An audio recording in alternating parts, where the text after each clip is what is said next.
His Holiness is saying Merry Christmas to everybody. Today is the 25th of December. I think some of you may be missing the Christmas big dinner.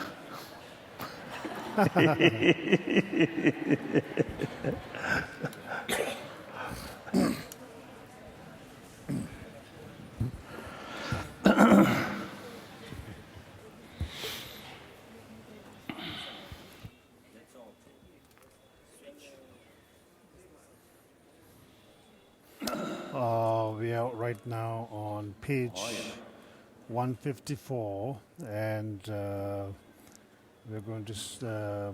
We are at this word also. Also, we don't give the merit field. That's where we are right now.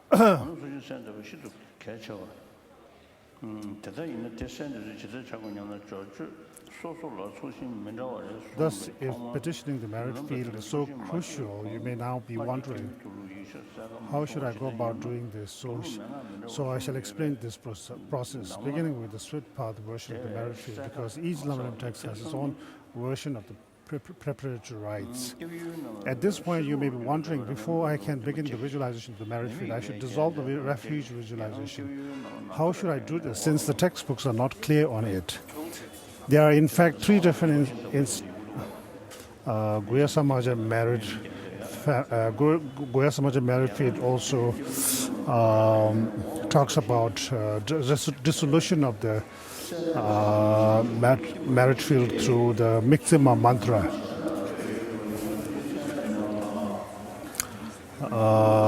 Which dissolves.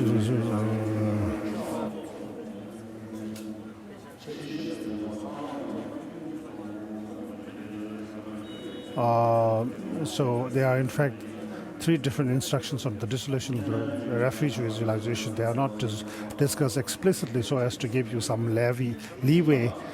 These instructions are: the refuge visualization turns into yellow light which dissolves into the space between your eyebrows, or you imagine the visualization becomes sealed into unfocused emptiness, or the whole refuge visualization rises into space, and after you have visualized the merit field below it, you merge the refuge visualization into the merit field when the time comes for the wisdom beings to enter the merit field. These three instructions are left vague as you have to receive them orally and in person. The first step to visualize the merit field is the consecration of the earth's surface. You recite Jambil Hindu's ornament for the thoughts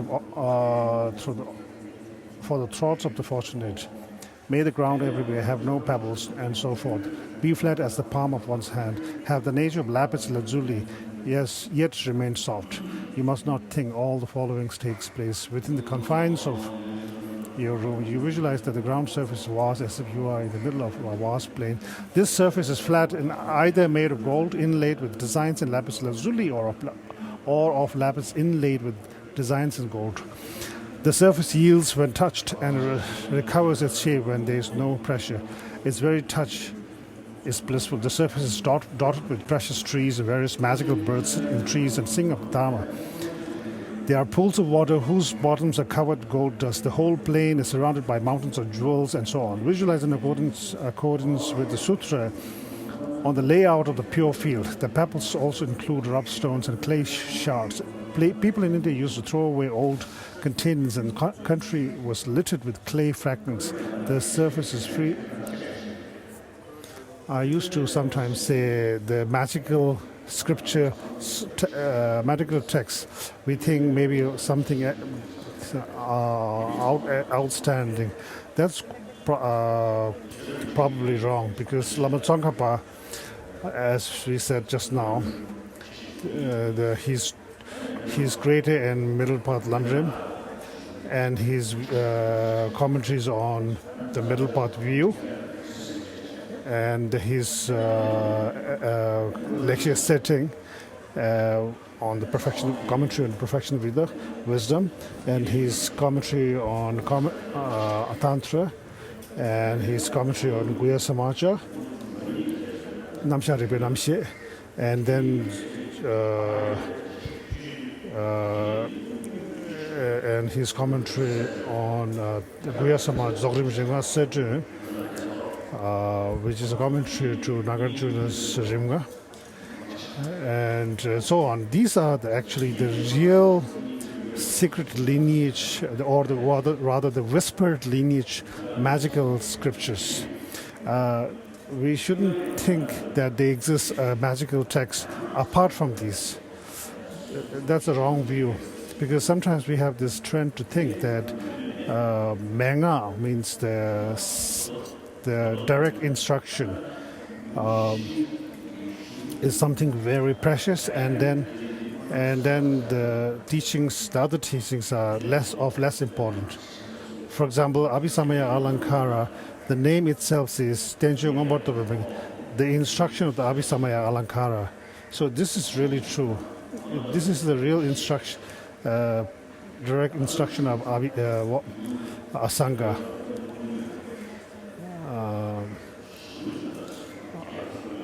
And also regarding the profound view, the emptiness, the near, the nominal phenomena. This is the real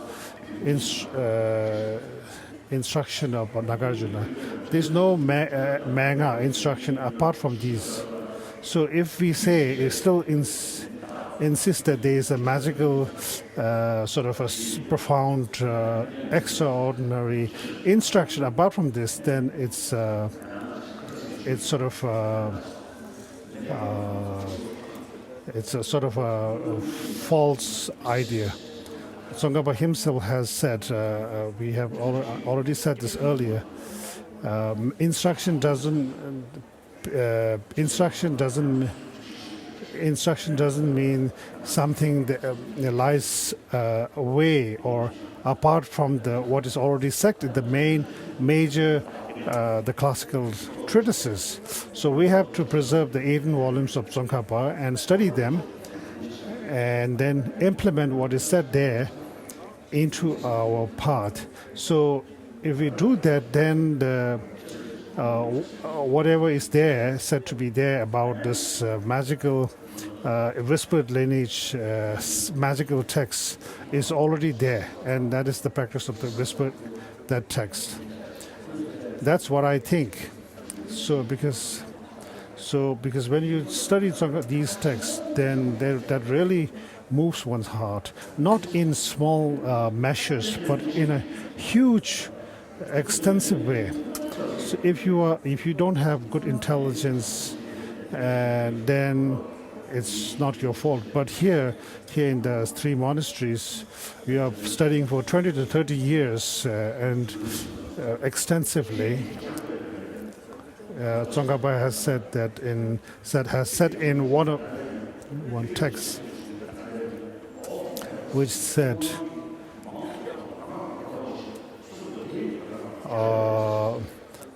which goes in, it's in the Lamrim Chemo, that there's no secret instruction apart from what you have already studied in the major classical scriptures.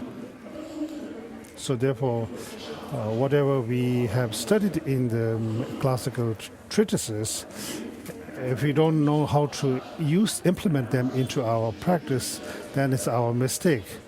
It's our mistake. We can be assured that there's no secret instruction apart from these. Earlier, there's one person called Chiba Tungden. He's a great practitioner of Chi, and many people followed him, and then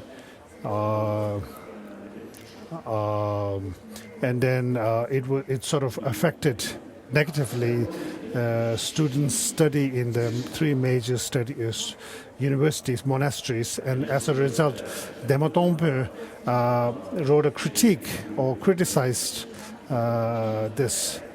So the study in the 3 monasteries, the syllabus and the program is extremely important. That's why the 13th Dalai Lama introduced a program of examining the better students of the three monasteries and then putting them in higher positions in the Gelugpa hierarchy. So, so therefore, in early times, some upper tantric and lower tantric abbots got, were obtained that position even though they were not that qualified. So the Dalai Lama prohibited them from going ahead and attaining to the seat of Shaba Cheje and Changzi Cheje.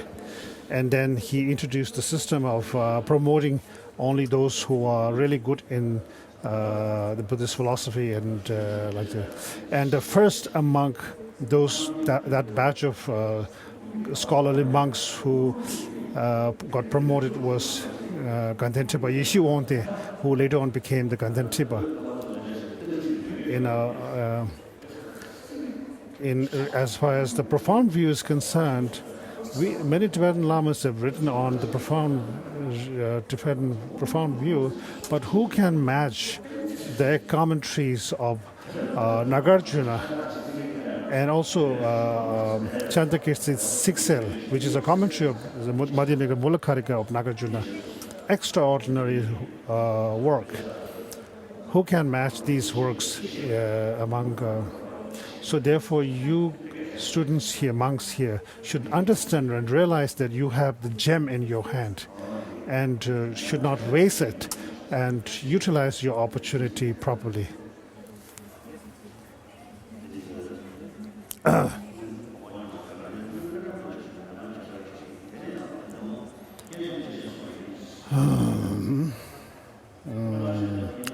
So here the text is talking about the Guru Yoga, Guru Puja text written by. We have to think about a particular point from many different angles, not just like one perspective. And then we will get a good sort of purview of everything. In Agushar Gyatso's writings, it is said that when it's blessing the Torma of Jigche, at the preliminary Torma, the Yamaraja mantra, the Yamantaka manda, there's one section which says it's the mantra is just for blessing, used to, just for blessing, and then later there's using that saying that mantra to by making as an offering by visualizing Yamantaka.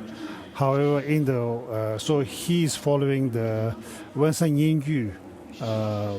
The Wensa was a whispered lineage, and he has said that he's criticizing the other tradition. In Penje Panti Yishi, he has said that when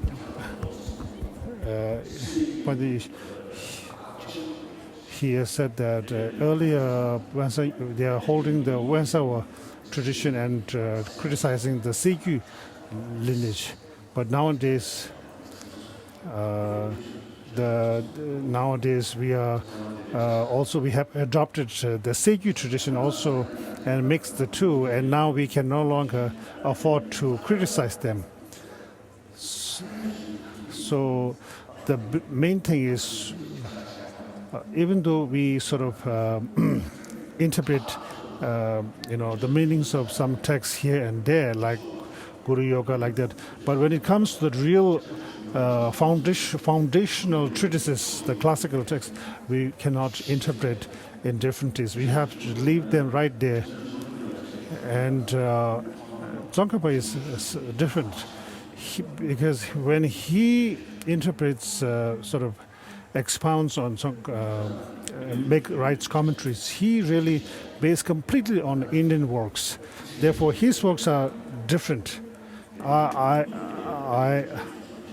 I have written a text in praise of the 17 Mahapandits of India, because I'm not that scholarly, but I had strove very hard to write that, but I think these 17 Pandits have left behind a great legacy for Buddhism.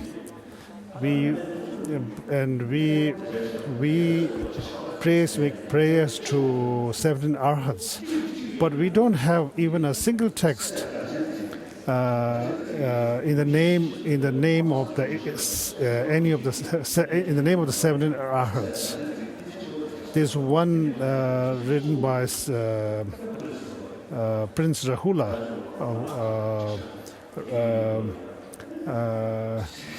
So the 17 arhats are said to be residing surrounded by 500 arhats. But how much legacy we have of these 17 Mahapandits of India? I think you do. Sorry, earlier I said 17 arhats. It's not 17, 16 arhats.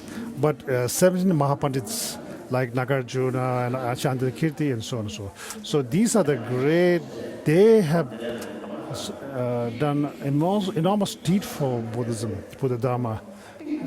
Their work, their treatises sort of are the key to the Buddha's teachings, scriptures. They are like sort of eye-opener to us. So with their help, we are able to understand the meaning of the two truths, as I've said in that prayer that I've written. So just as I said yesterday, every time I sort of boast and say that we are the inheritors of the Nalanda tradition. If we find out where is this Nalanda tradition among us, it really sort of it's here that you in this assembly, the monasteries are the ones who is carrying on this lineage. So whether it's the teachers, you or the students or the monks, whoever you are, so you should always realize that this burden, this responsibility lies on your shoulder. The three monasteries, if the tradition of studying the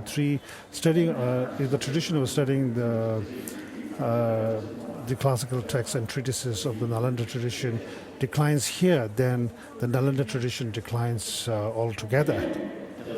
It doesn't matter even if in some pockets of monasteries some people are studying the Nalanda tradition, that won't make much difference. So now here it's talking about the combination of bliss and emptiness. And so first you have to think about emptiness. It's not enough to just say by a word bliss and emptiness. The meaning of detong, bliss and emptiness, should be felt in the heart. First, the profound view is important. Without that, there's no chance, no point in visualizing, doing self-visualization of deity. And visualization merit field also cannot be done without profound view, because that is based on the visualization of the deity by visualizing first perceiving emptiness. So therefore a good understanding on emptiness, even if like just a very crude one, is indispensable. So right from the beginning, when you say in the Dedong Yirmin Halam Yangba, in the great vast part of the deities, the heavenly beings, out of the sphere of bliss and emptiness, then so regarding bliss, you can imagine there's a bliss, but just sort of just feel it. You are feeling it.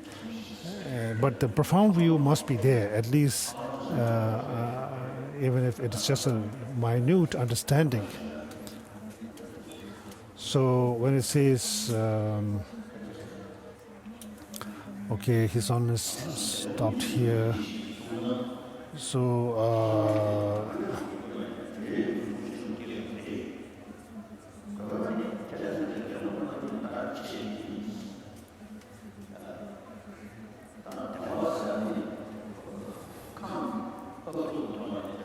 so regarding this bliss, bliss is something that arises due to the movement of the elements in the body, and another bliss is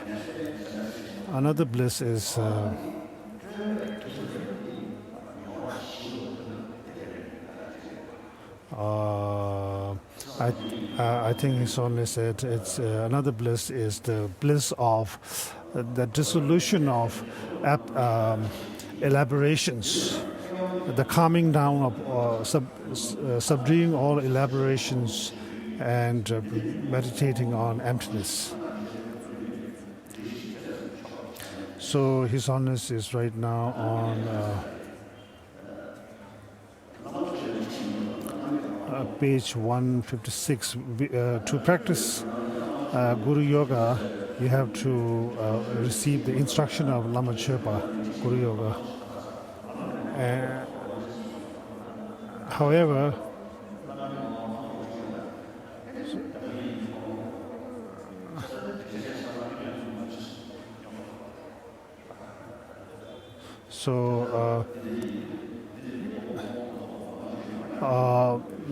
so therefore also, however, in order to practice the seven Jojik Yasan Ringe, the preparatory rites, one is not required to obtain the Guru instruction on Guru Puja, Guru Yoga.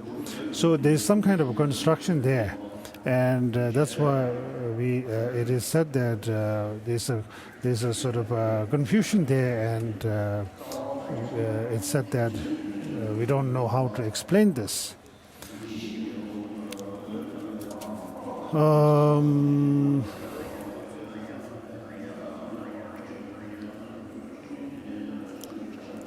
So at this point, His Holiness, I think here, in the Guru Yoga starts by here. In space, the broad road used by gods, seen as bliss and void combined, at the corner of overlapping banks, a cloud of Samantha offering stands a wish-granting tree, bedecked with leaves, flowers, and fruit.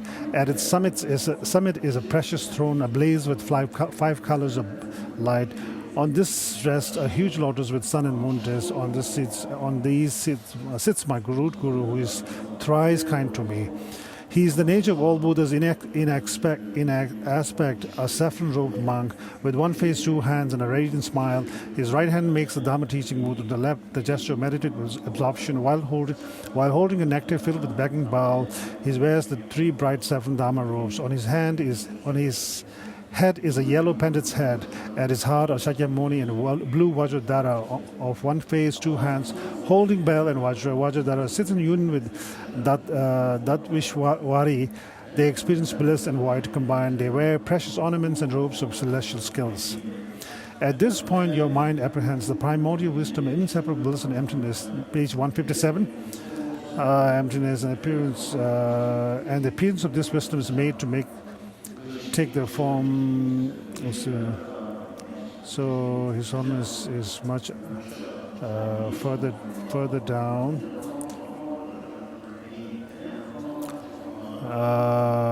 Page 158. Yeah, it's 158. Next, you must visualize the main figure on this lotus space. Who is the main figure of Guru Puja Marrifield? Some say he's Jerimbuche, others say he's your root guru. Some even call him the Guru Puja Je Lama. But he's called Lama Lobsang Thowan Doji Chang. He's called Lama because he's your own Lama. Lobsang because he's Tsongkhapa, whose ordination name was Tsongkha Lobsang Doji Thakpa. Tuwang because he's our teacher Shakyamuni, and Dorji Chang because he's the Buddha Vajradhara. So he's four things, yet the four are an inseparable entity. This is the principal peak of merit field visualization. Does that mean we must think that the four different mind streams are combined together into one? This is not what in fact happens. How could we make four different mind streams into one? The four have been one entity right from the start. We may take them to be separate mind streams, but there are proofs using logic and scriptural authority that should convince you that these four are in fact one. The four are the one entity, but for us, Vajradhara is blue, holds a Vajra and bell, and wears the costume. Sambhukha Kaya Shakyamuni has a shaven. Your titulary deity, Kirur Rinpoche has said that if all the Buddhas are one continuum, it's wrong, because it's like the views of the non-Buddhist Hindu Indian traditions. There is some kind of objection there in his Kirur Rinpoche's works. But generally, when we say the three lineage Buddhas, Avalokiteshvara, Manjushri, and Vajrapani, who are symbolizing the power, wisdom, and compassion, it sounds like they are of not continuum, not what one continuum. However, if we who are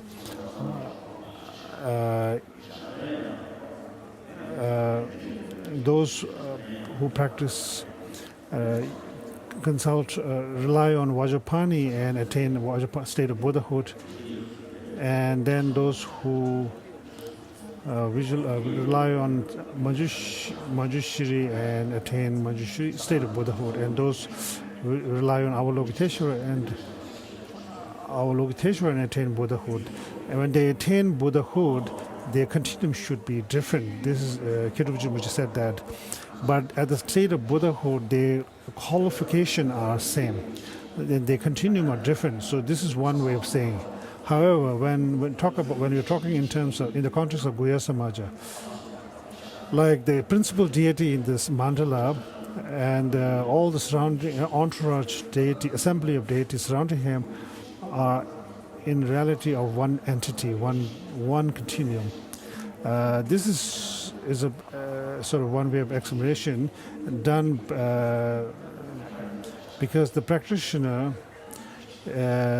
sort of visualized in that way in order to purify the five impure elements of our physical body, our sort of constituent body. So there's sort of two different version to this. So His Holiness is here.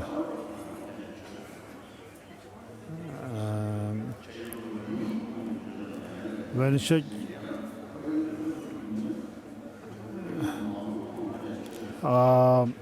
thus Vajradhara and Shakyamuni are one entity. So here the text is talking about Shakyamuni, and Shakyamuni is Buddha's emanation. So His Holiness says there can be many emanations to Shakyamuni. However, if you say Nagarjuna and all the great masters are emanations to Shakyabuddhi, that's also a contradiction. Sort of. So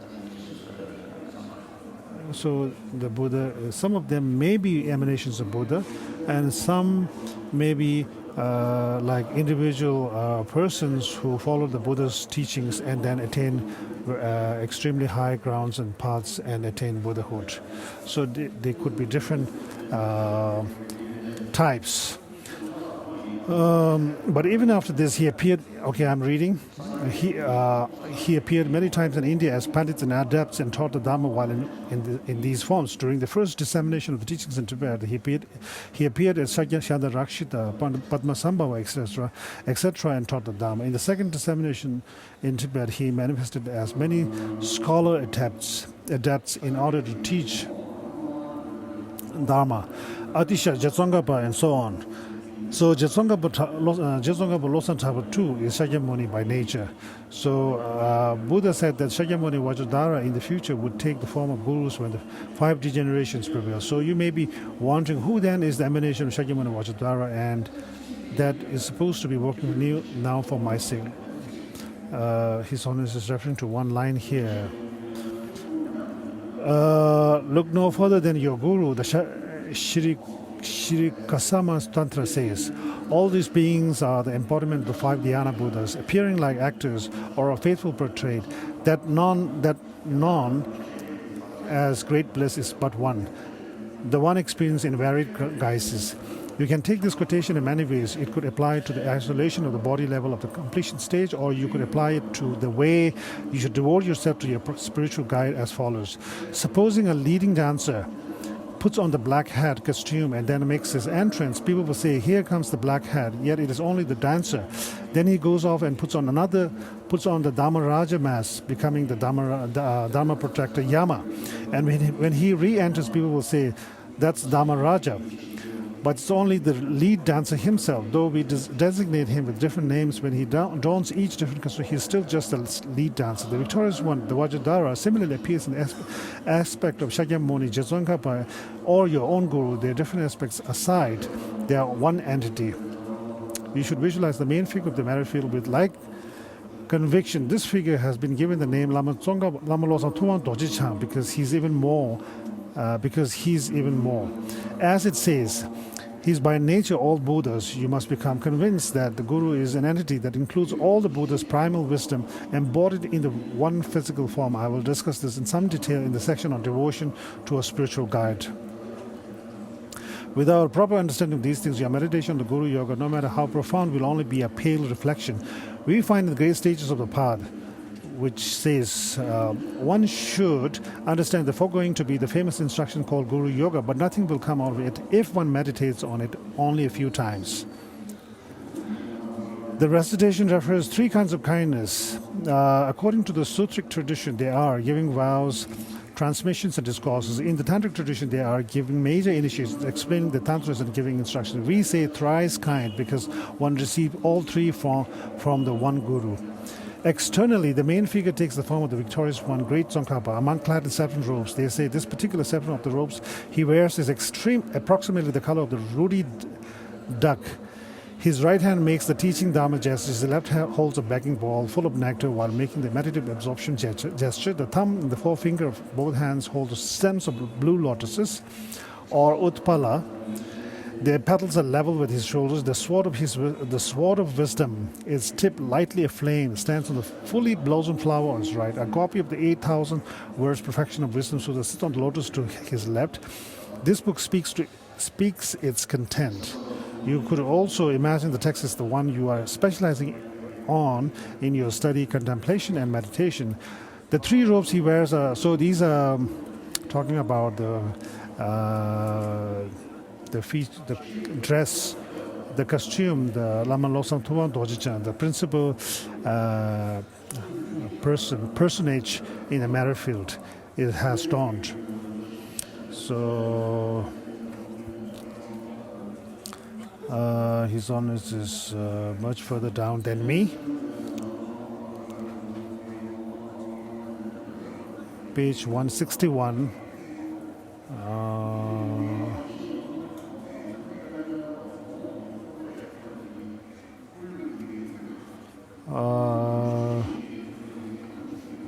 So the 5 dhyana Buddhas, symbols of the 5 aggregates, sits one on top of another. Each of their crown protrusions touches the lotus base of the dhyana Buddha above it. So His Holiness is here is exactly like the Guhya Samaj body mandala. In the Guhya Samaj instruction, there's a mention about the central knot is at the heart point. It's clearly mentioned in the Akusherab Gyatso instruction commentary. Samantha Batra, 360 knots, 8, 12, and emanating Samandabhadra from these knots.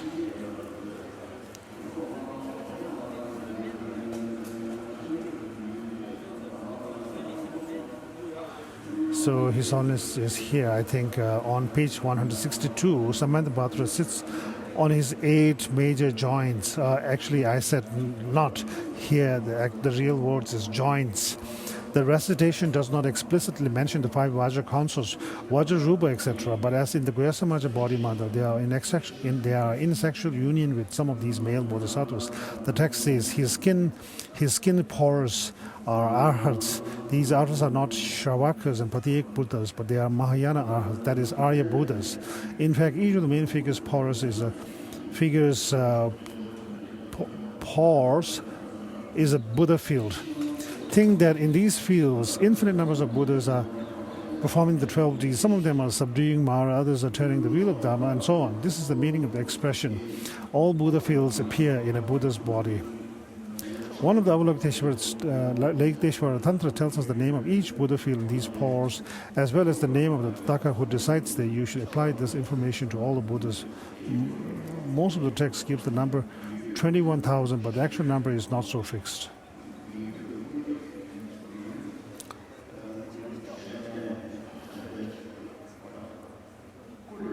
Visualize the 10 wrathful deities on and of the same nature as the 10 segments of his limbs. For example, Yamataka on his right hand. There are now 5 deities at the central figure's heart. The way these are placed is as follows. The biggest is Akshobhya, the Dhyana Buddha. Shakyamuni sits at his heart. Vajradhara is at Shakyamuni's heart. Mamaki sits in front of Akshobhya in sexual union with him. Manjushri, one of the 8 bodhisattvas, sits behind Akshobhya facing forward. The body of the main figure emits rays of light with various emanations at the tip of these rays, emanations such as the direction protectors and so on. Think that spirits such as yakshas and guyakas, Indra and Brahma, lie prostrate beneath the main figure's legs. Although you might not be visualizing all these very clearly, it is still vital to reach the conviction that your guru's aggregates, physical constituents, senses, etc. are really the 5 dhyani Buddhas, the Tathagatas in union with their consorts, peaceful and wrathful deities, and so forth. So much for the way you visualize the main figure. Here's how you visualize his retinue. Light rays come out of the main figure's heart. Some go to the right and broaden. Upon them sits the Lama of the lineage of the extensive deeds.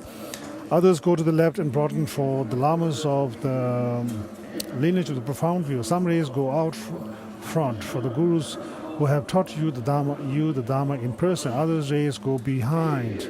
The Lamas of the lineage of the consecrated practice sit on this. So, in the married faith, there is the 5 sets of Lamas. His Holiness is referring to that.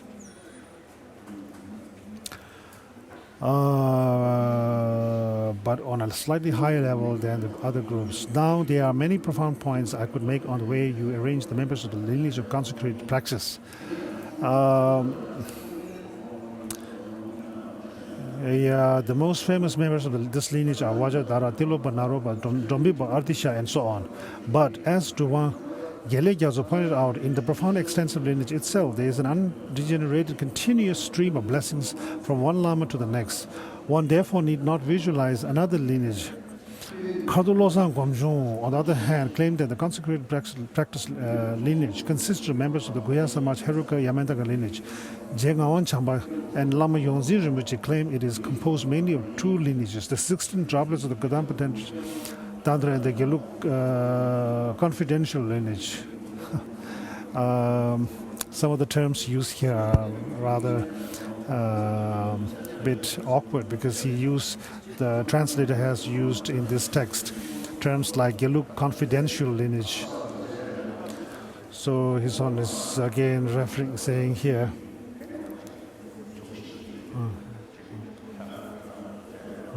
page 164. It's His Holiness's page.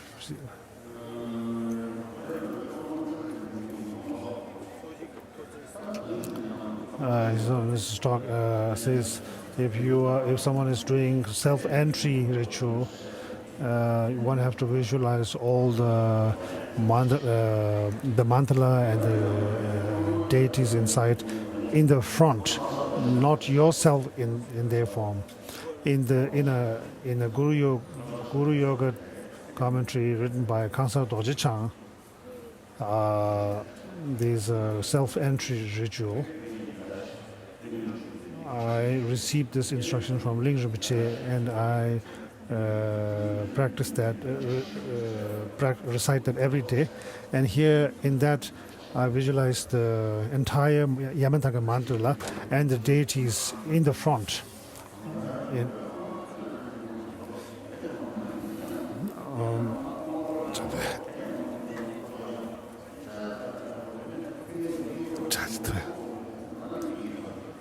So,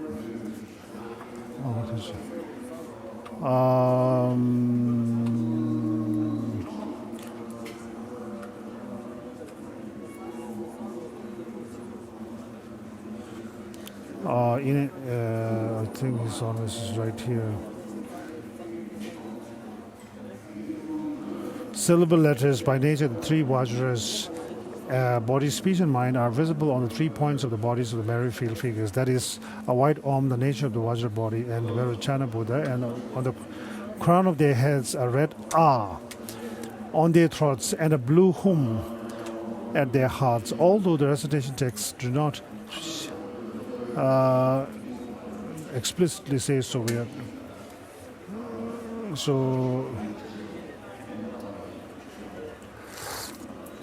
His Holiness is so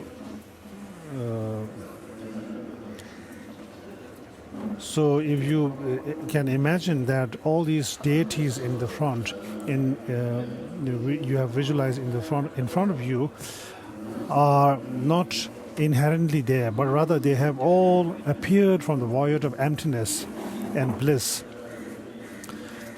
in order to lead you, in order to bless you, and out of compassion appeared to you due to a special connection.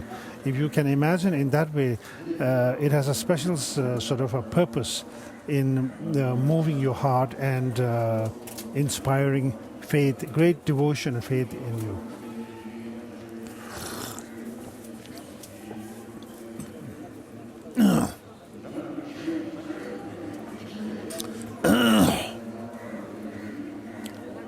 I think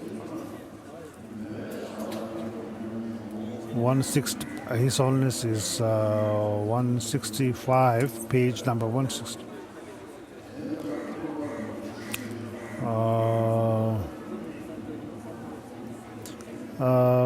This is illustrated by the stories telling how a Sangha achieved visions of Maitreya or how Chandra Gomin did this with Avalokiteshvara.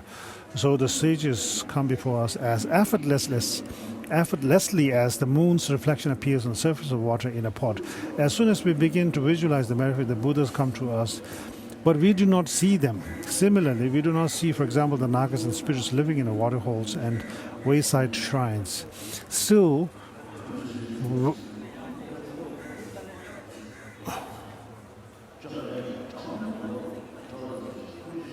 His Holiness is referring to one prayer which is a prayer about inviting the Buddha and his retinue of disciples, which says that you, the Buddha, have for eons, many countless eons, accumulated merit and practice in order to benefit sentient beings, and then attain Buddhahood.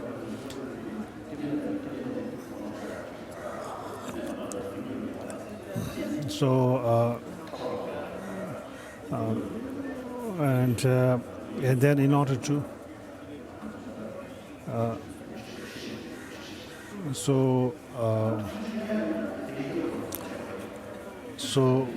we on a, so that particular line in that prayer, which is a prayer, which calls to the Buddha and said, you have for countless eons accumulated merit and practiced the path in order to attain Buddhahood to help sentient beings. Now is the time to help sentient beings because you have attained Buddhahood and you have taken a rebirth in the world amidst sentient beings. So that word, particular line, is a very powerful, very, very effective line, inspiring and moving line.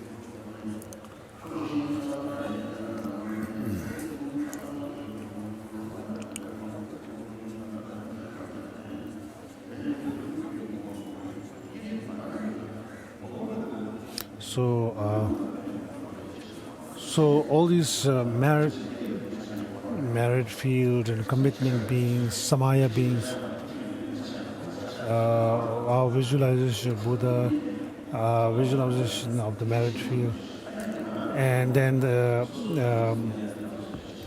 visualization of the commitment beings, samaya beings dissolving into the commitment beings, then visualizing that now we became a fully developed Buddha, and our conception that the wisdom beings are sort of inherent Buddhas, whereas these are all our misconceptions. It's not really like that. If one can do properly from the very beginning, when one visualizes emptiness and then rise in the form of a deity, one has already risen in the form of a deity. And the only reason why you are doing the dissolution of the,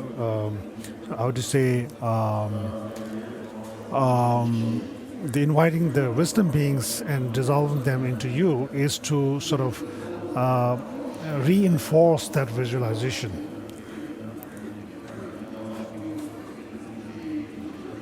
Page 166.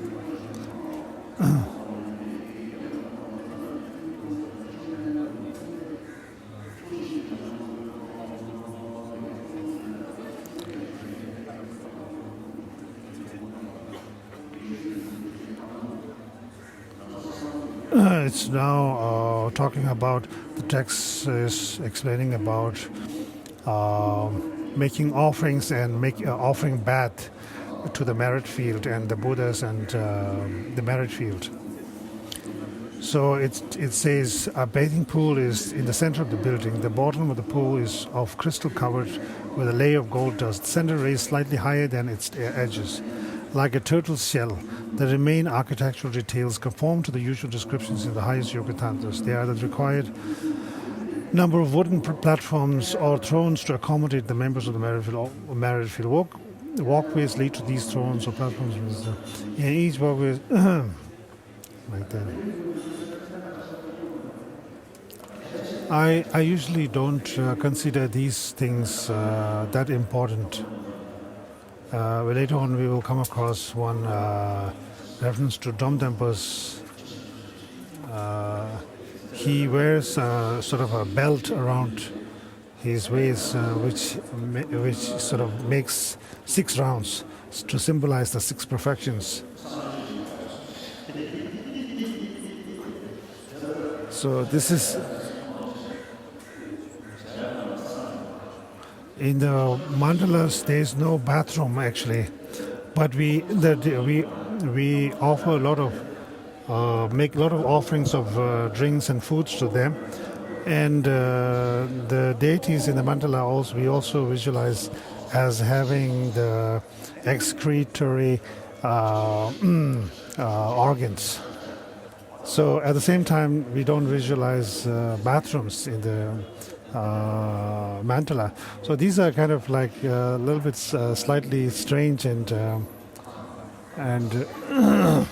the main purpose is to the purification of 5 aggregates, and then that's due to that we do this practice of wisdom beings arising in the form of different aggregate deities. Some of these are really like hidden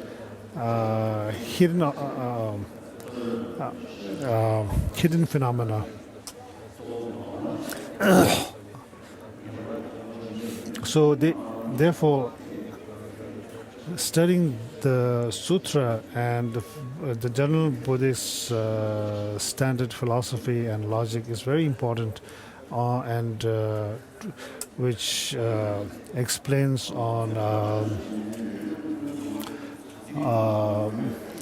what is like direct knowledge, or is what is apparent, and what is inferred knowledge, direct knowledge, and hidden knowledge.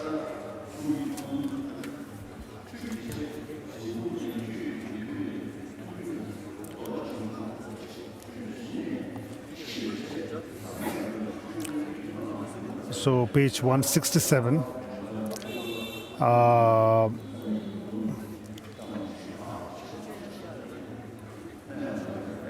If you have implements for the bath ritual, use the ball to represent the bathing pool. Pour a little water from your initiation's vase into the ball. So it's kind of this one says that there are sometimes there seem to be some contradictions.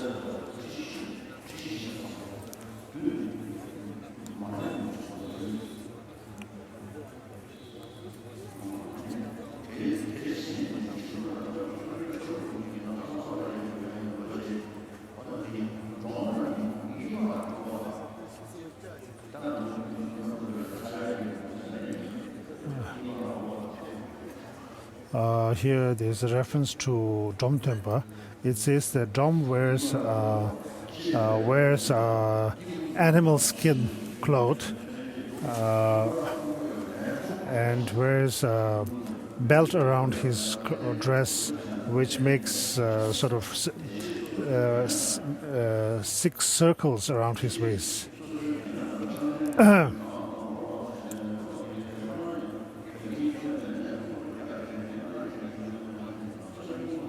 So page number 169. Each figure, it says, each figure receives the appropriate costume, the garments of a peaceful deity or of a wrathful deity. Imagine that Dom Temple receives a blue coat lined with lynx fur on the inside. He also receives a belt that is worn 6 times around his waist. His clothes symbolize that the path of the 3 scopes is covered by the 6 perfections. Doing this is the most auspicious gesture. Then the goddesses give the married field the appropriate ornaments and implements recite. Because the victors are naturally adorned with the marks and signs, they have no need of other ornaments. But I offer the best of jewels and ornaments, so that all beings may obtain a body with these self-same marks.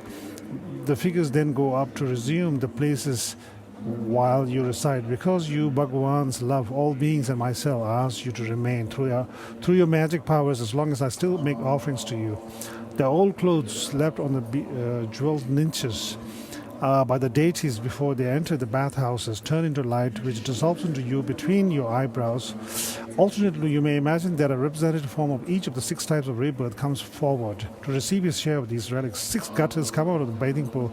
These gutters take the bath water to the 6 realms. Feel that this water has removed all sufferings from all other beings.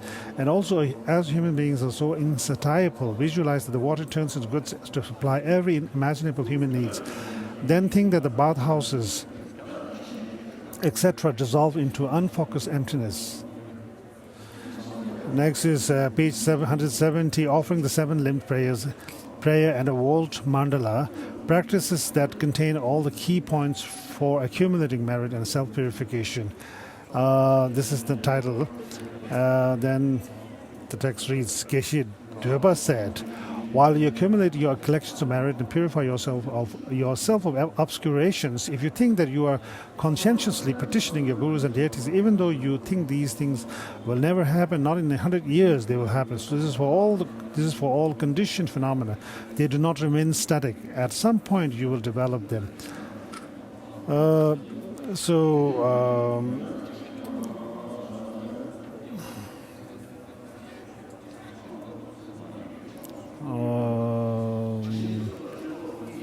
Page 171.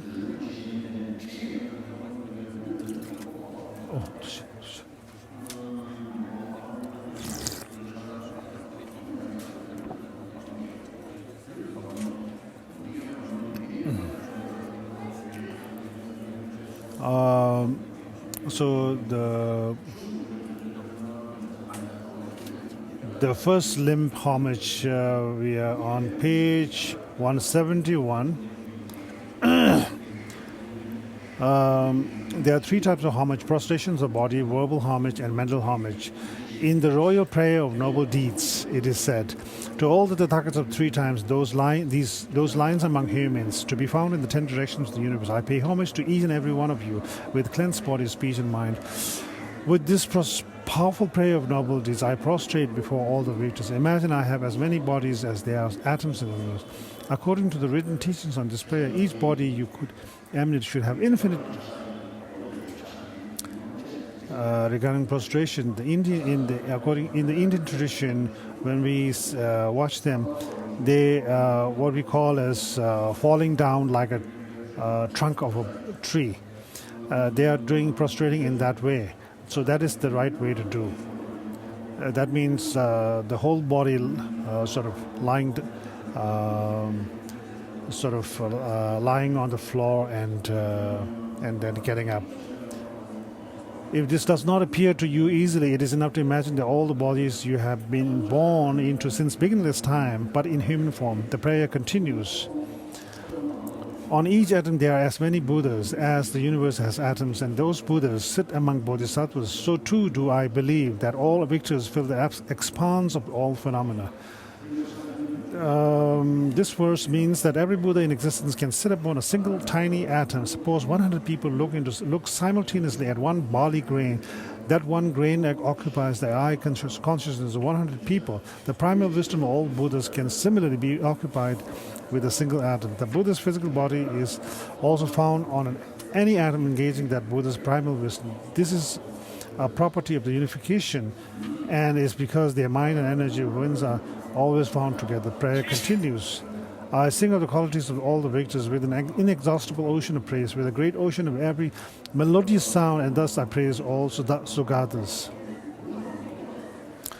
So the text goes on and on.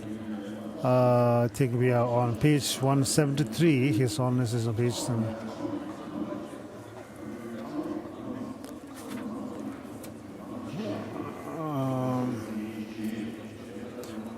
Here the text is right now talking about prostration, how to do prostration, and the benefit of prostration, like that, and the different versions of prostrations, different version of making a prostration.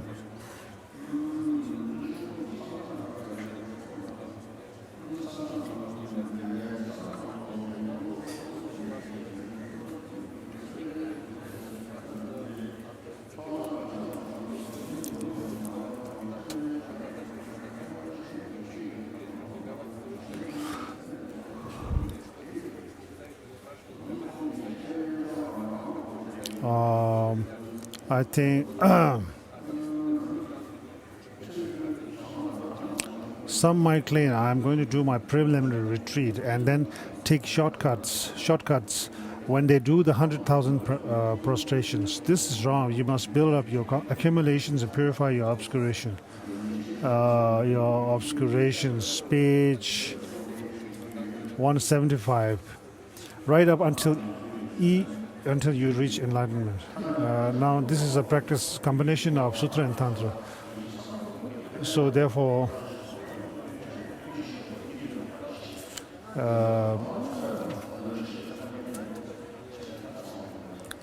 just as it is said in Guya Samaj prayer composed by Tsongkhapa, these are very, very important. But but the main thing is the combination of emptiness and bodhicitta. That's where we all get stuck and cannot go ahead, progress beyond that, because we lack enough understanding on these two, and also practice. Our practice is very weak in these two things.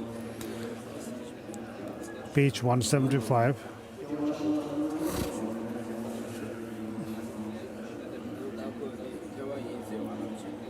You can usually pay homage when you go about your daily routine. When you are walking along a road and happen to see, for example, the symbols of enlightened body, speech, and mind, you should respectfully join your hands together. Even this becomes frustrating. They say that if you really know how to practice, you can convert every motion of your body into Dhamma.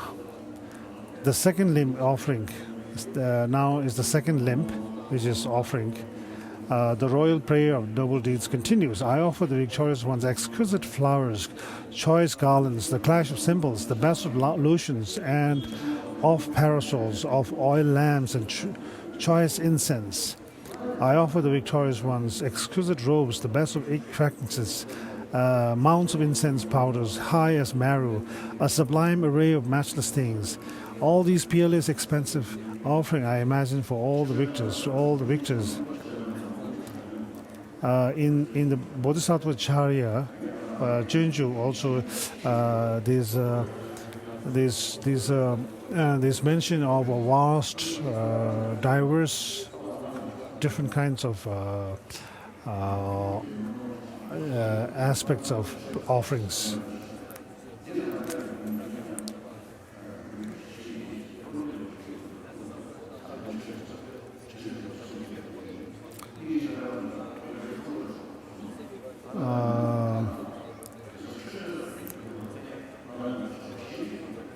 So,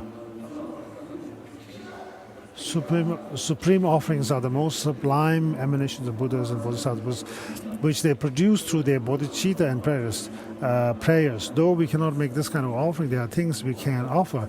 The sutra requested by Sagaramati mentions two, upholding the Dhamma and developing the wish for supreme enlightenment.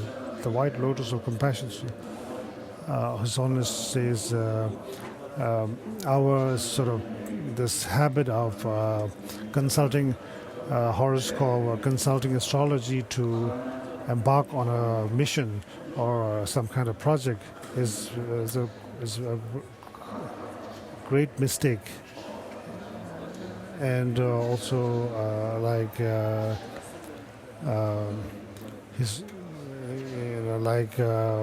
what do you call it? How to place a particular, in what site we should sleep, how to place an altar like that. All these things, consulting astrology and is very wrong. Earlier, when during a meeting at Mensikang, Tibetan Medical and Astrology Department, the Tibetan medicine, it is during the conference it was said that Tibetan medicine is very good, very helpful and effective to many people. I said that, but I said I don't have much faith in Tibetan astrology or horoscope, and then after that I heard that the staffs and the students in the astrology department felt greatly discouraged, demoralized by my statement, and so next time I went there, I told them I'm myself not interested in astrology, but I said that as a tradition, as a heritage, astrology is very important, and you must study, you must preserve this tradition. And Lamrim used to say that he was born on the day of the meeting of 9 bad people, bad signs. He used to say like this. So when we are born, we cannot consult astrology, and also when we die, we cannot consult astrology. Our mothers cannot say, I want to give birth to my child on an auspicious day. For example, if a mother tries to withhold the delivery of the baby until an auspicious day, then the baby might get suffocated and die within the womb. So that doesn't make sense.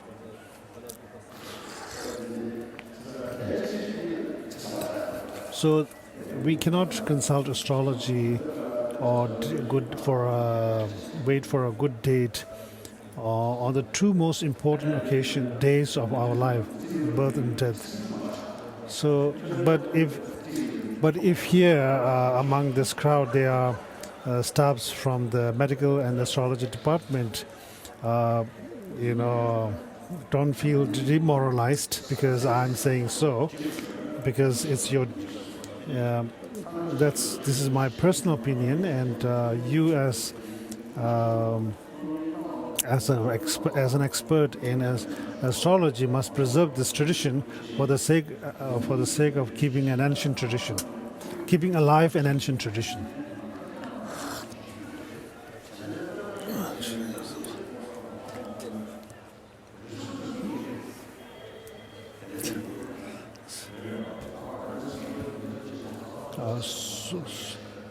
So Nagarjuna said that something's not from self, not from others, not from both, not from neither. So, and all the things following lines in his Madhyamika Mulakarika are all like one after another, full of debates and critique and criticism and logic and reasoning. And Bhava Viveka's text is also from beginning to end packed with these debates and logic until the very end. So this is very important.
On page number 178,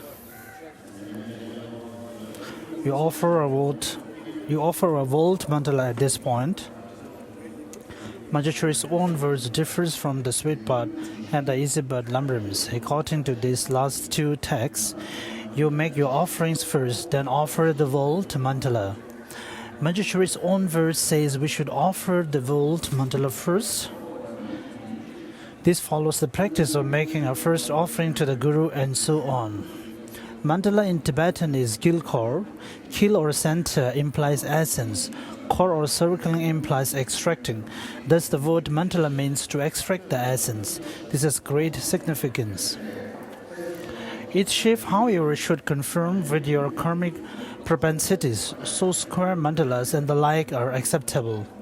Some people claim external objects are not as important as inward meditative absorption, but in the tantric context, we find that 50 verses on the Guru says, honor your Guru, your teacher, with mandalas, flowers, and folded hands. One day, Jomtempa visited the great yogi Kumbhava. Kumbhava was spending his whole time in single-pointed meditation, and his mandala set lay neglected, covered in dust. Jom asked him why he was not offering. In the Gandhar monastery, there is a very huge mandala. I think it's even difficult for people to carry it, so there is hang from ceiling with an iron hook or something tied to the beam, and so people normally the rope is untied and being offered. So mandala is so huge, so even difficult to hold with one's hand. And I teased with the Ladakhi people in Ladakh recently. In the Jokhang temple in Ladakh, there are so many thrones. In the center, there is Dalai Lama's throne, then depending on other great teachers. And the cause was that when I was on a money retreat about 3 weeks,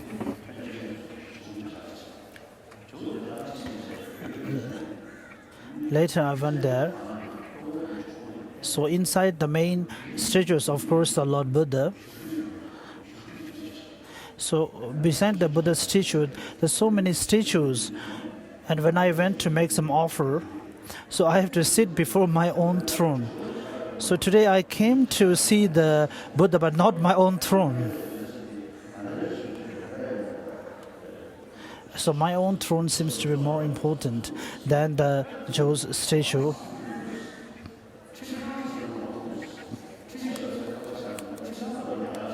So therefore, it was easier to.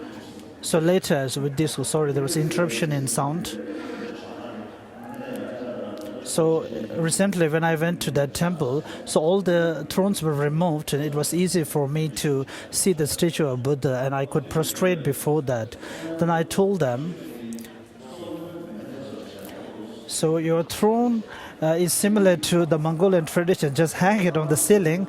So when someone, master comes, then just untie the rope and let the throne come. When the teaching over, then just take away the throne. So the Ladakhi people are very kind. Most of the Himalayan region people are very kind. From Amman to Ladakh are all very faithful people.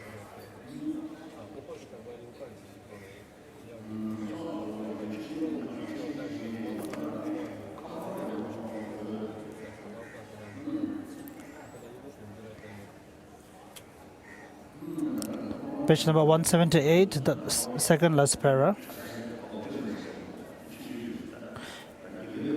So depending about the cup, they're different in the monastery. So in Tantric University, the tea cup is quite huge or quite large compared to the Saraganda and Drepung monasteries. The last para on page number 178, put a drop of perfume on your fingertips. You then either put your thumb in the center and move your fingers round the rim, or you put your fingers on the center and move your thumb round the rim. Make the offerings as follows. Hold the mandala base in your left hand with the little grain. Rub the base many times with your right forearm. Imagine you are wiping away your sins and obscurations. Then rub the base 3 times in the opposite direction. Imagine your lifespan, body, speech, and mind are therefore based. So in order to, if you are offering the mandala in order to gain accumulation, and also if it is for some supplication, since we are taking the blessing from the master, so it has to phrase ourselves. But if it is for accumulating and marriage, then the facing should be towards the master. So this is the difference of facing the mandala. Page number 179. Here are the various traditional ways to fill the mandala. You take ease on the mandala base to be either the side facing the merit filled, the beings to whom you make the offering, or the side facing you. During an offering mandala, take ease to be the side of mandala base facing the beings to whom you make the offering. Make ease the side facing you during a mandala of request.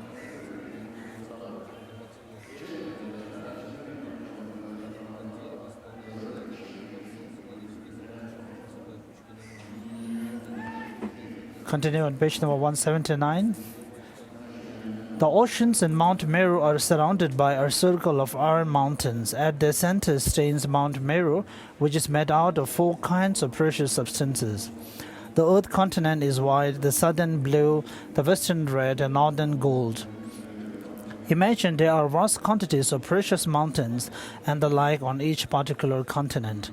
These precious mountains, which granting trees, etc. So these are actually listed on texts. I don't know whether they really exist or not. The witch-granting cow is by nature precious. Its urine and droppings are golden. We're on page number 180.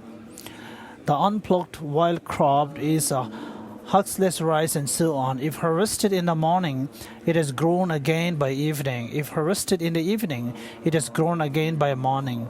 In the 25-heap mandala offering, you do not make separate heaps for each of these 4 things. They are implicitly included within the offering of the 4 continents.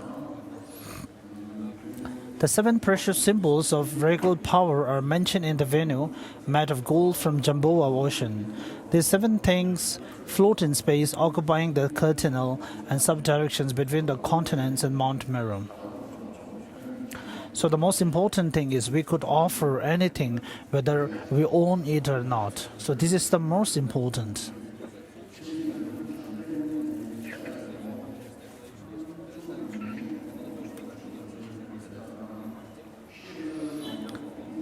Continue on page number 180, third para. The hips representing the 8 goddesses, the goddess of beauty, belong to the above 37 hip offering, although the goddesses themselves are supposed to be standing on the ledges around Mount Meru. But in the 25 hip version, you do not make any hips to represent these goddesses, for you have already offered one to represent Mount Meru itself. The hip to represent the sun goes to the left of Mount Meru, that of the moon goes to right of the mountain, that of the precious parasol behind Mount Meru, the victory banner goes in front of the mountain and toward you. It is auspicious to do this. Alternately, you could put the suns in the west, the moon in the east, the parasols in the north, and the victory banner in the south. This is also auspicious.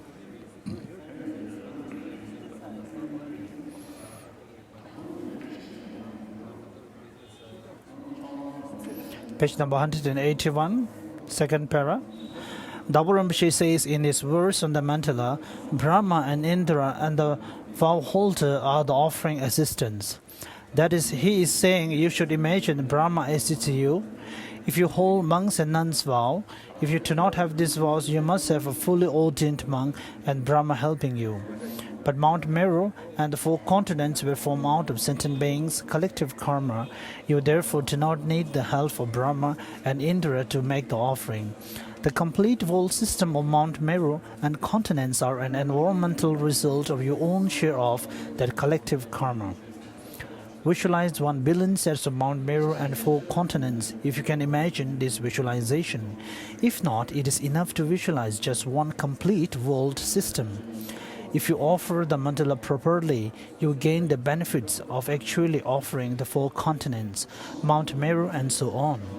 For example, when Dharmaraja Ashoka was a child in the former rebirth, he put dirt in the Buddha Vibhashain's baking bowl, imagining this dirt was gold, yet he received the same benefits as offering real gold, and as a result, in his later rebirth as Ashoka, he built 10 million stupas in a single evening. Thus, there is nothing better than offering a gold mandala to accumulate merit. It completes your accumulations, it is convenient and straightforward to do, and so on. So this round copper base is a vital thing to have. At the end of the mandala offering, you either tilt the base toward you or away from you when you pour the contents back into their cold container. If you wish to receive more blessings, pour the contents toward you, pour it away from you when you seek to ward off interferences. Page number 182. Bhikshuni Lakshmi had a vision of Arya Avalokiteshvara after she had met a number of mandala offering. Jetsankaba strenuously made mandala offering and so on, while at Olga Chilling, as a result, developed the correct view. Thus, everyone should make an effort at doing this practice. Acharya Chandra Gomin said, if a calf is attractive to some grass and dry leaves at leaf of a deep well, he may not manage to reach them, but instead fall into the abyss. He who desires the pleasure of the worldly life is just like this. In other words, when an elephant goes to the edge of a terrifying cliff because of his attachment for the grass growing at the edge, he may fall over. We're on page number 183. Similarly, when we are attached to the happiness of this life alone, we commit various non-virtues, and eventually when we fall down the cliff to the lower realms, it will be hard for us ever to be free of them. We must therefore achieve our eternal hope. There is no better way of doing this than by properly following the stages of the path to enlightenment.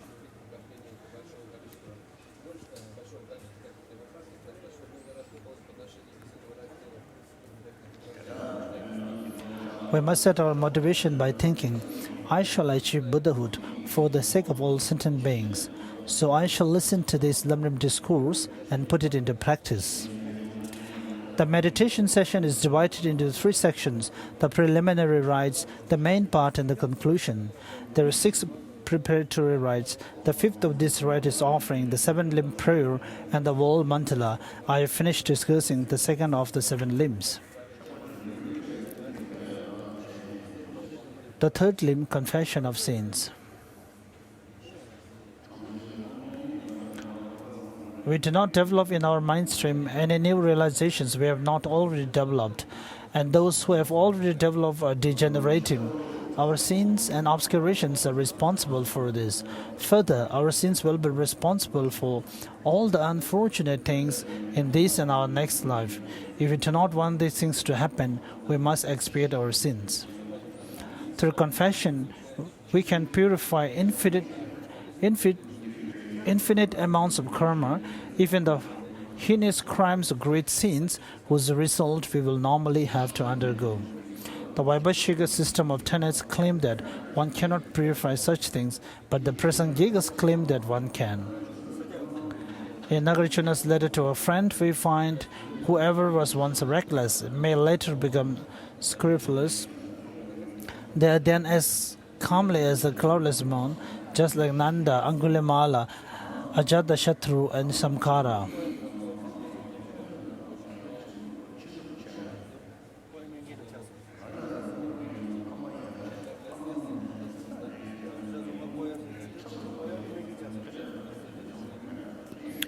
Page number 185.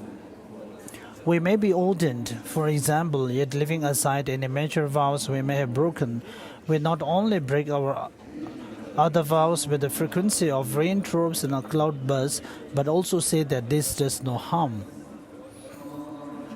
Yet not putting the lower garment of our robes on straight, for example, is all that is needed to break a major tantric vow. We also break the major bodhisattva vows as frequently as raindrops fall. Breaking a minor bodhisattva vow is 100,000 times more serious than breaking the major pratimoksha vow of a monk. Breaking a major bodhisattva vow is 100,000 times more serious than breaking a minor bodhisattva vow. Breaking a secondary tantric vow is 100,000 times more serious, and breaking a root tantric vow 100,000 times more serious still. So if we count up the misdeeds we have done since, see we got up this morning, we will see we have many full sets of causes for rebirth in all the law of realms. Every day we are burdened with many misdeeds, the 10 known virtues. We are told that the greatest of these will get us rebirth in the hell, the medium the rebirths as hungry ghosts, and the least the rebirths as animals. A great sin need not be killing a person and stealing their horse. It could even be calling your people a manky old dog in a great fit of anger. Such things as criticizing karmically potent beings also become greater sins because of the object. So just today, we have acquired a complete set of causes to take us to the lower realms. Page number 186. Your sins are the source of all suffering in these and future lives, and if you can expiate them, you will rid yourself of suffering and develop realization and insights. For example, when you are sick in this rebirth, the thing causing you to undergo the illness is some known virtue you have already accumulated, so getting a ritual and so on performed on your behalf may not help, because the results of these rituals will ripen independently of the illness. But do not have the wrong view that such rituals are of no benefit. Suppose some peas are already growing in a field, and you sow barley there to stop the peas from growing any further. This would have about the same effect as the rituals. If a sin has already borne fruit, you can do nothing about it. You should therefore confess your sins before you experience their results. This is like destroying the seeds. If you confess your great sins and the sins whose result you were otherwise certain to experience in the lower realms, the outcome will be their ripening in this life as serious illness, and so on. Those sins generally have no good qualities at all. They do have the property that they can be purified. In fact, there is no sin that cannot be purified through confession. The extent to which a sin will be purified is determined by the power of your intention.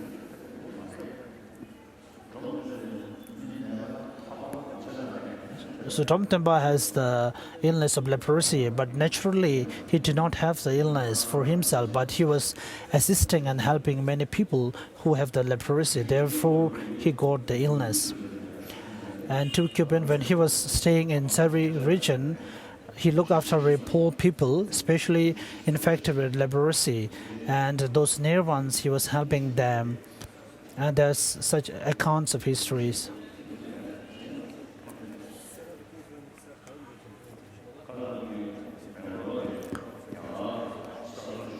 I met a Hindu sadhu in Bangalore during one of my meeting, and he showed me some of his life stories, a book, and within that book I saw that he was helping many people, especially infected with leprosy, and he was washing the feet of those poor people infected with leprosy.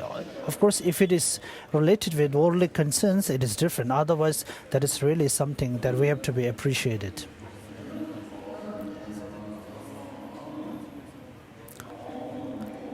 Some Dharma practitioners in this life suffer from many undesirable things, continuing on page number 186. But this is best because it means that evil karma, whose result these practitioners will otherwise have experienced in future rebirth, has ripened on them in this life. An example of a practitioner suffering is Dromtemba, a true being of Dharma who appeared to have contracted leprosy late in life. So to not hold wrong views, meditate on joy even when you get sick and so forth. You suffer an enormous loss if you destroy some of your virtue by anger. You also profit greatly from any sins you expiate. Page number 187. In order to purify a sin, you must have a full set of four opponent powers.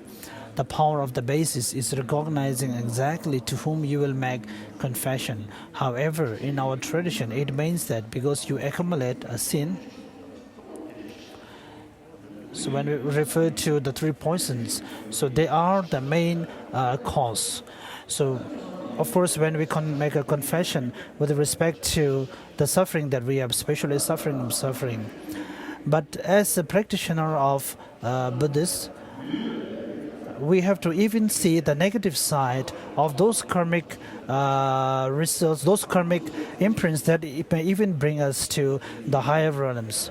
Because these karmas are again rooted in the grasping of self-existence or true existence. And as Panchen Losang Chugi says, to understand the suffering nature of the samsara, the suffering is something even the animals can recognize. And the temporary happiness or the suffering subject to change is something can be recognized or identified even by the non-Buddhists. Therefore, the main cause of the suffering, which is our human body, is to be recognized or identified or to be practiced or to be looked upon as suffering by only the Buddhists and the practitioners or the followers of Lord Buddha. So having such thinking and such visualization, then if we make a true confession, we have to really take refuge in the wisdom, understanding, emptiness.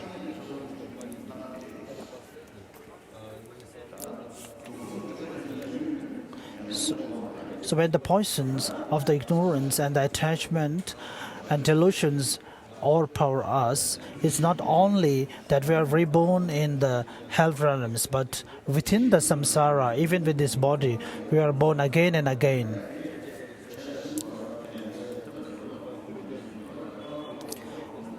Page number 187, continuing, the power of regret. If you have this, you will also refrain from committing the sin again. You must know about the laws of cause and effect for this to happen with any force. Suppose three people have eaten poisoned food. One of them dies, one is taken ill, and one suffers no ill effects. The last person will have great remorse, try any means to get the poison out of his system.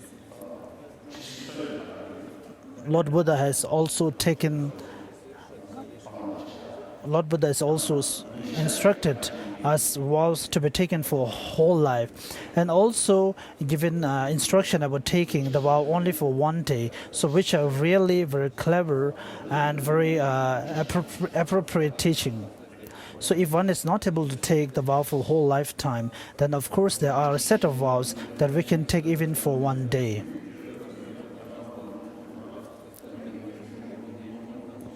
You must know about the laws of cause and effect for this to happen with any force. The last para on page number 187. The power of refraining from recommitting mistakes is restrained. You must do this properly. Your resolution must be extremely firm, and you should not remain apathetic after studying the benefits of confessing sins. You exercise restraint in the following way. The actions you are in danger of doing, such as using harsh language, also threaten to give the lie to your promise never to do such things again. If you do not exercise restraint, the four powers are not complete. Abandon to the very root the things you can abandon to their very root. There are still some things you can abandon for only a year, others you can abandon for only a month. But if you decide every day to abandon these things, you will then abandon things you can abandon for only one day. The point of training yourself this way is so that you can break the continuity of doing these things. This is a particularly skillful means, a most practical instruction from my own precious Guru.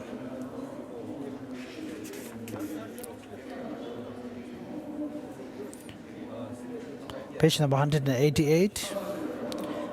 You must make use of all four powers. The easiest of the 6 types of power of applying all antidotes is the actions done in relation to the names. It was the practice of past saints to make prostrations while reciting the confession of transgressions. The recitation contains all 4 powers and is so beneficial. Great Jerumbache, whose good works were as extensive as space itself, used it to build up his accumulations and perform self-purification. So it was great Jerumbache's practice to perform his confession by prostrating and reciting the Sutra of the 3 Noble Heaps.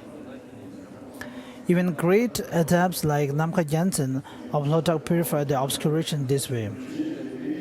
All later scholar adepts did this practice, and the great adept Lobsang Namgyal said it was the noblest. When you have purified your sins, your mind is at ease, like someone who has stopped the interest on a huge loan.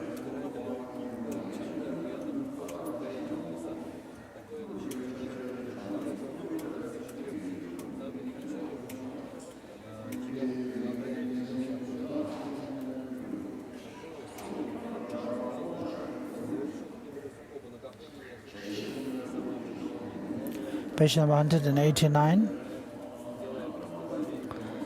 There are 3 oral instructions on how to recite the sutra. One is to recite the whole sutra from start to finish, the required number of times, or you could recite only the first section, starting with our teacher Buddha Shakyamuni and ending with Buddha, the king of the lot of mountains. The required number of times in this system, you only repeat the names a number of times and second part of the sutra. Or suppose you are going to recite the sutra 25 times in our one meditation session. This third instruction makes it easy to direct yourself to each Buddha and receive the individual help.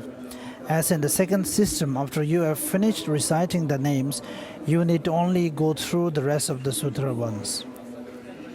Reciting the names of each Tathagata holds many benefits. Refer to relevant commentaries such as the Tika to ascertain this.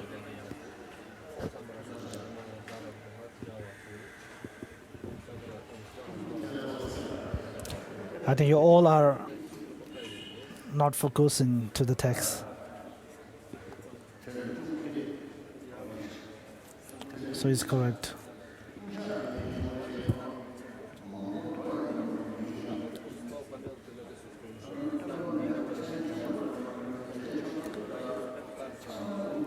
All the repetitions of the word Tathagata in our version of confession of transgression do not appear in the original sutra, but it would not be right to recite the names of these Buddhas without an epithet. We must therefore add the title Tathagata before each of the names, as was Jarambachi's custom. Page number 190.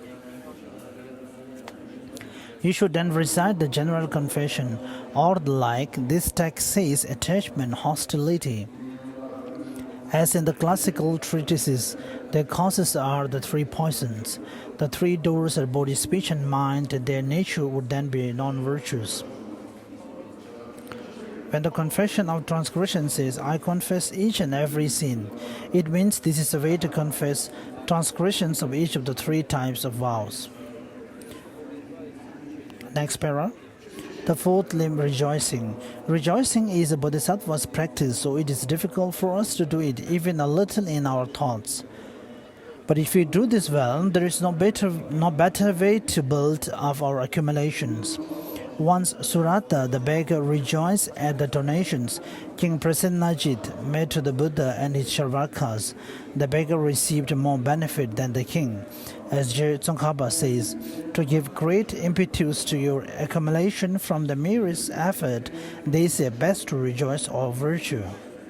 In other words, there is no need to wear out your body and voice, for you can collect an immeasurable stock of merit by rejoicing while at ease.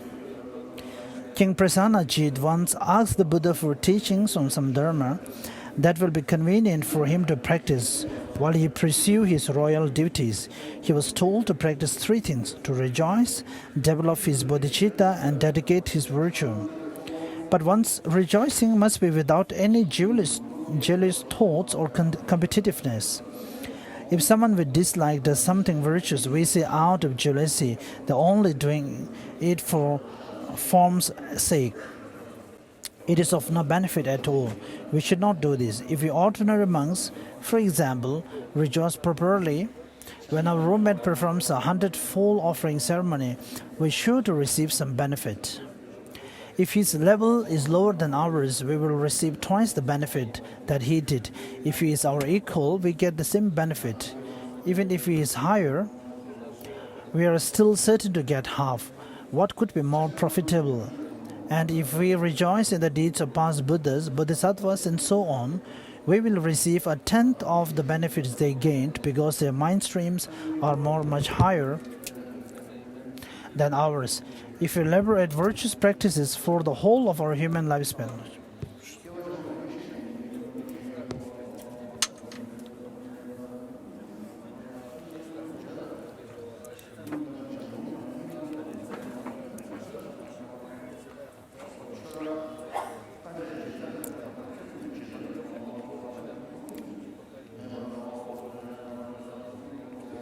continue on page number 191.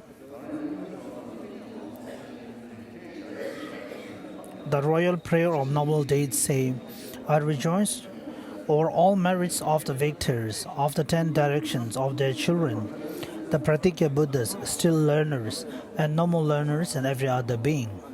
At this point, the Gurus would treat this subject in the following order: rejoicing over such deeds as when the Buddhas developed bodhicitta for the first time, then rejoicing over the deeds of past scholars and adepts in India and Tibet, and rejoicing over even your roommates' recitations.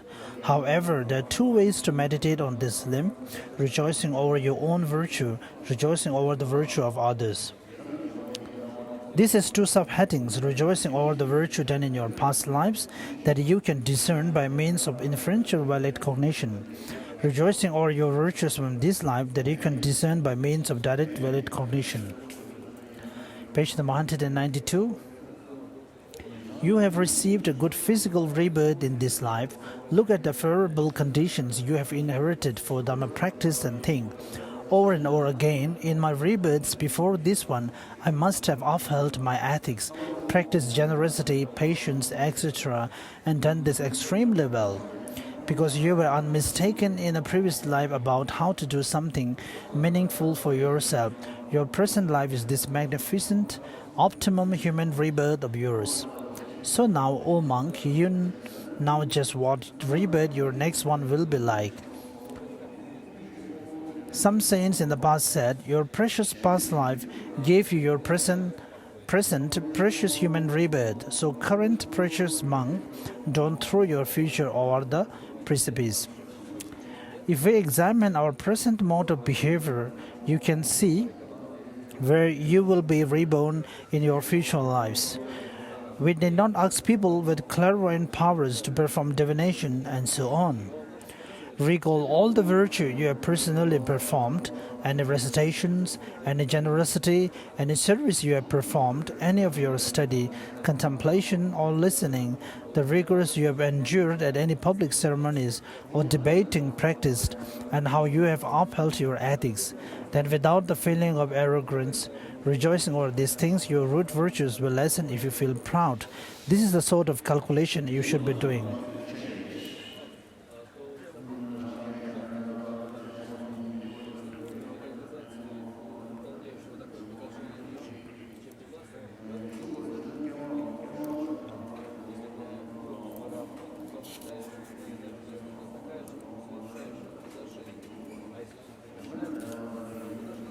So in between this rejoicing over the virtue of others is completed.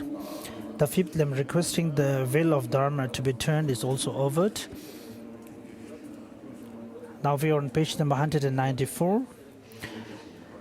Petitioning the merit field not to enter nirvana. One sutra says the Buddhas never go into nirvana. In other words, the Buddhas in general do not go into nirvana, nor does the Dharma disappear, but to common appearances. The Supreme Nirmakaya enters nirvana. One therefore must request Buddha, the teacher, not to go to nirvana. It is a grievous fault not to do this. When Buddha was about to enter nirvana, he said to Ananda, the Tathagatas have become much accustomed to cultivating the four fearlessnesses and four miraculous legs. Buddhists have achieved a Vajra-like body, so they can live for an eon or more if they so wish. Ananda, however, did not catch the Buddha's meaning because he was influenced by a demon. Ananda therefore did not make this request to our teacher as a request. As a result, Buddha, to common appearances, went into nirvana in his 80th year. So it is vital to make this request before it is too late. Here you should put 5 handfuls on your mandala base and imagine it to be a Vajra throne. You could imagine you offer a Vajra throne for each member of the merit field, or if you cannot manage this, only one Vajra throne that dissolves into merit field's throne. The royal prayer of noble did say, to those who, to common appearance, intend to go to their nirvana, with folded hands I plead, stay for as many eons as there are atoms in this world to help and bring happiness to all beings. While you perform the limb of petitioning and the limb of requesting, you should imagine the members of the merit field accepting both requests. It is vital then to dedicate one's merit. The Kadambas in their mind training texts say, the 2 things to do, one at the start, one at the end. This refers to setting one's motivation at the beginning and dedicating merit at the end.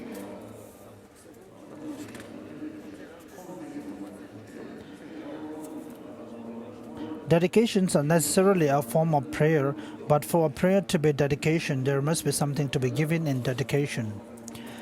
Page number 196. There are 6 points to be made here. What is being dedicated? Your root virtues. Why do you dedicate them? So that they will not run out. To what end do you dedicate them? To your supreme enlightenment. For whose sake do you dedicate them? For the sake of all sentient beings. How do you dedicate them? As it says in the ornament to realization, through method and right perception. In other words, you perform the dedication with the sort of thinking that combines method and wisdom by having, for instance, right perception of the 3 components of the act of dedication. This prevents you from clinging to the thing being dedicated as if it were established as true. The nature of the dedication, it is done in conjunction with the wish that your root virtues may not disappear. Do together with the wish that those virtues' health will change into the cause for your complete enlightenment. Page number 197. If you do not dedicate, it could be destroyed when you get angry from engaging in the deed of bodhisattvas, no matter how many excellent deeds you may have performed for 1,000 eons, such as generosity or making offerings to Tathagatas. They all perish in one fit of anger. That is, anger destroys root virtues collected over 1,000 eons. Chandrakritis engaging in the middle way says, whenever you get angry at the Buddha's children, 100 eons virtue from giving and from ethics are destroyed in an instant. Here we are told that anger destroys root virtues collected over 100 eons. We destroy either 100 or 100 eons or the root virtues depending on the level of realization of one getting angry and the subject of the anger.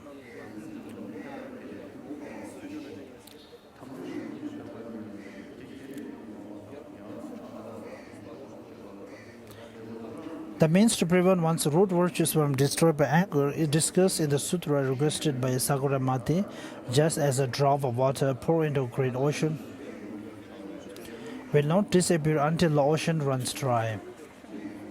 So too will virtue dedicated to perfect enlightenment not disappear before enlightenment is gained. Our root virtues are like the drop, the root virtues of the victorious ones, and their children are like the ocean. We mix our root virtues with theirs when we dedicate them, and so these virtues will not have disappeared by the time we gain enlightenment.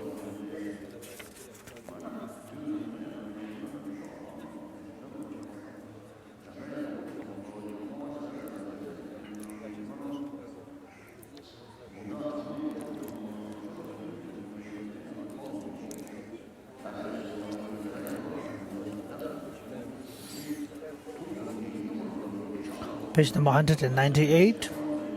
One sutra tells how to perform the dedication.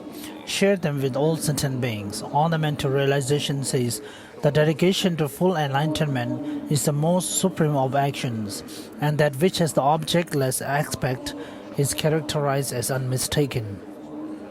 In other words, do this practice because it is extraordinary. It prevents one from clinging to things being established as true. The most well-known form of dedicating virtue to one's complete enlightenment is the thought, through this virtue may I achieve complete enlightenment for the sake of others. Just the same, we are sharing these root virtues with all sentient beings, and it is like mixing these virtues in the root virtues of the victorious one. Root virtues that resulted from their extensive deeds for the sake of others and that have never been known to run out. We offer our root virtues to contribute to these deeds done for others' sakes, and so it is vital to pray that these virtues will take all sentient beings to enlightenment.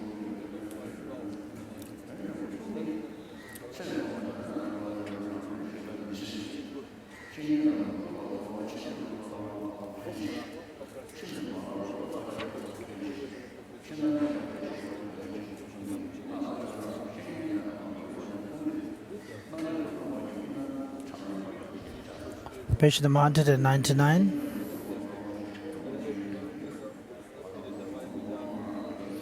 And in the prayer of noble deeds, what little virtue I have accumulated from homage, offerings, confession, rejoicing, requests, and petitions, I dedicate it all to my enlightenment. In other words, this is a dedication to the result, your complete enlightenment. But both the cause of holding the holy Dharma in your mind stream and the result of doing this, achieving complete enlightenment, depend on your being looked after by a spiritual guide. So we will stop here for today.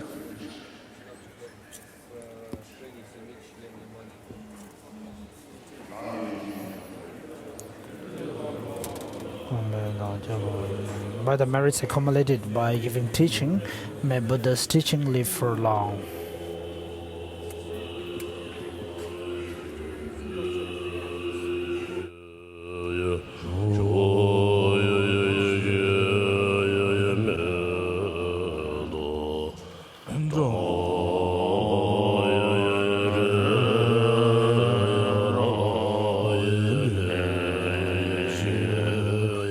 Yeah.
다 그도 댄스.